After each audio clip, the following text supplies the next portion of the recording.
Good day, this is Mission Control Houston. Thank you for joining us for today's ISS update this Friday, November 4th. This week has been a busy week for the crew aboard. Aboard the International Space Station on Monday, Expedition 29 Commander Mike Fossum had worked with the Space Dynamically Responding Ultrasonic Matrix System, also known as Space Drums. It is a suite of hardware that uses sound waves to allow experiment samples to be processed without ever touching a container wall. This allows materials to be produced in a microgravity with an unparalleled quality of shape and composition.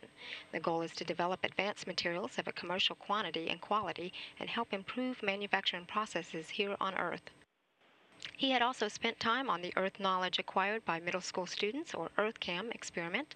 EarthCam is an educational activity that allows middle school students to program a digital camera aboard the station to photograph a variety of geographical targets for study in the classroom. Photos are then made available online for viewing and study by participating schools around the world. Educators use the images for projects involving Earth science, geography, physics, and social science. Meanwhile, on Monday, flight engineer Satoshi Furukawa had collected and analyzed samples from the station's potable water system using the Total Organic Carbon Analyzer, or TOCA, which is necessary for checking drinking water quality. The total organic carbon is naturally present in the environment and by itself has no health effects, but it provides a medium for the formation of byproducts that may be harmful. Russian cosmonaut Sergei Volkov had updated antivirus software on the laptops in the station's Russian segment. He also took surface samples to ensure that no bacteria or harmful materials were forming. Tuesday, November 1st, the Expedition 29 crew of the International Space Station had wrapped up preparations for the arrival of an unpiloted Russian cargo ship, the ISS Progress 45. Commander Fossum had spent much of his day working with free-flying bowling ball-sized satellites known as Synchronized Position Hold Engage Reorient Experimental Satellites, or SPHERES. During this session, Fossum had attached a smartphone with a video camera to one of the satellites to assist the experiment's sponsors with the design of a teleoperation interface.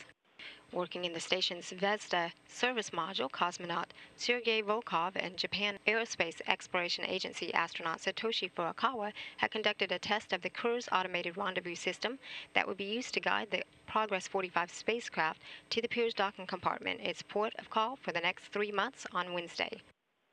The two flight engineers also reviewed the configuration for Toru, the Russian telerobotically operated rendezvous system, which the crew can use to monitor the docking or take control of the process if difficulties arise. Later, Volkov and Furukawa had set up and tested the video camera system that would provide a view of the docking as Progress 45 arrives with its 2.8 tons of food, fuel, and supplies for the crew. Volkov also had spent time on Tuesday with the typology experiment, which studies a crew member's psychophysical state during long-duration spaceflight, as well as the identification experiment, which examines the station's dynamic loads during events such as dockings and reboost. On Wednesday, a new Russian resupply craft arrived at the International Space Station at 6:41 a.m. Central Time. The ISS Progress 45 had docked to the Pirs docking compartment after a trip to the station that began Sunday from Baikonur Cosmodrome, Kazakhstan. The crew had opened the Progress hatches to begin the transfer of 1,653 pounds of propellant, 110 pounds of oxygen, 926 pounds of water, and 3,108 pounds of maintenance gear, spare parts, and experiment hardware. Once the station crew members have unloaded the cargo, Progress 45 will be filled with trash and station discards, then undocked from the station in late January. Following its departure, controllers in Mission Control Moscow will raise its orbit to 310 miles so they can deploy a microsatellite. Once that microsatellite is deployed, Progress 45 will then be deorbited for a destructive reentry into Earth's atmosphere. Also on Wednesday, while Volkov spent the majority of that day on Progress transfer activities, Fossum had continued some science and exercise activities along with Furukawa. The two astronauts also conducted an eye exam to measure their eye pressure. Fossum loaded new software and configured a laptop computer on a science rack in the Destiny laboratory. The commander took high-resolution photographs of space grown crystals as part of the binary colloidal alloy test experiment. The current version of the ongoing study, called BCAT-6, may help manufacturers design new leading-edge materials with molecular precision at the nanoscale. Furukawa had assisted Volkov with docking activities at the start of Wednesday and gathered tools to deploy a router in the future for the station's computer network. He also conducted crew departure preparations with Fossum. The International Space Station also reached a milestone in space. It had been continuously inhabited for 11 years. Expedition 1 crew members Commander Bill Shepard and flight engineers Sergei Krikalev and Yuri Gidzenko began their stay of 136 days aboard the station on November 2nd, 2000. Following Wednesday's arrival of the ISS Progress 45 cargo craft, the Expedition 29 crew members living and working aboard the International Space Station had spent some time unpacking some of its 2.8 tons of food, fuel, and supplies on Thursday. Commander Mike Fossum and flight engineers Satoshi Furukawa and Sergei Volkov also spent some time Thursday gathering and packing items for their return to Earth. The trio is scheduled to undock from the station in the Soyuz TMA-02M spacecraft on November 21st. Remaining aboard the station will be the Expedition 30 crew of Dan Burbank, Anton Shkaplerov, and Anatoly Ivanishin, who are currently scheduled to launch the orbiting complex aboard the Soyuz TMA-22 no earlier than November 13, beginning their stay on the station on November 16. In addition to his work with Progress 45, Volkov spent some time with the identification experiment, which examines the station's dynamic loads during events such as dockings and reboost, as part of an ongoing study to determine the effects of long-duration spaceflight on vision. Fossum and Furukawa had conducted an eye ultrasound exam. The ultrasound equipment is part of the station's health maintenance system.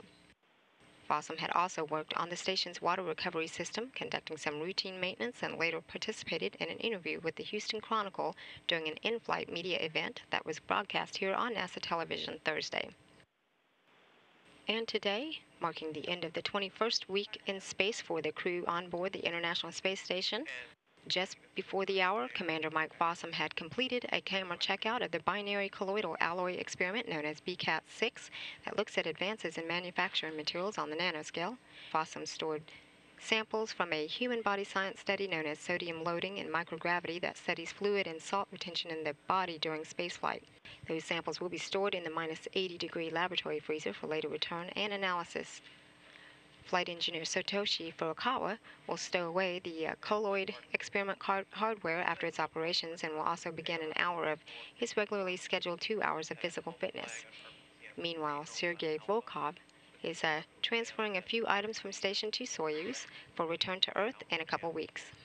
Earlier this morning, it was the non-human crew member Robonaut 2 that took center stage, even if for a while on orbit. Commander Fossum with Furukawa worked to assemble the dexterous humanoid robot in the Destiny laboratory. Fossum began his morning working with Robonaut to flex its movable parts for the second time on orbit. While the first test performed last month focused on arm joints, today's mobility test focused on the robot's hand use for the first time, as well as movement of its other joints. The goal of today's test was to acquire more data on tactile strength, range of motion of its arms, and the mechanics of its joints. About 3 hours into the testing, however, a sensor issue relative to the device's computer program for the neck joints halted the testing for the day and ended the session prematurely. Robonaut was powered off for the day at 6:34 a.m. Central Time. The testing will be picked up at a later date. During Robonaut 2's exercises on orbit, flight engineer Satoshi Furukawa had gathered and packed items on board for their return to Earth on November 21st. Meanwhile, flight engineer Sergei Volkov snapped photographs of the onboard Russian plant's experiment that studies the growth of wheat in space. He also had spent a few hours unpacking items from the Progress cargo supply ship that docked to the station earlier this week on Wednesday, November 2nd. Later today, it will be Commander Fossum and flight engineer Sergei Volkov's turn to gather and pack items in preparation of the crew's return to Earth on November 21st. In anticipation of the soon-to-arrive Soyuz carrying the Expedition 30 crew, Satoshi Furukawa will spend an hour reviewing Soyuz docking procedures. He'll also later relocate an Ethernet cable to the Destiny laboratory. Sergei Volkov will perform his second half of his daily exercise before the crew participates in a tag-up conference with the space station flight director. The crew will then be scheduled to go to bed at 4:30 p.m. Central Time, closing its 21st week living and working in space. And that's a wrap of this week aboard the International Space Station. This is Mission Control Houston.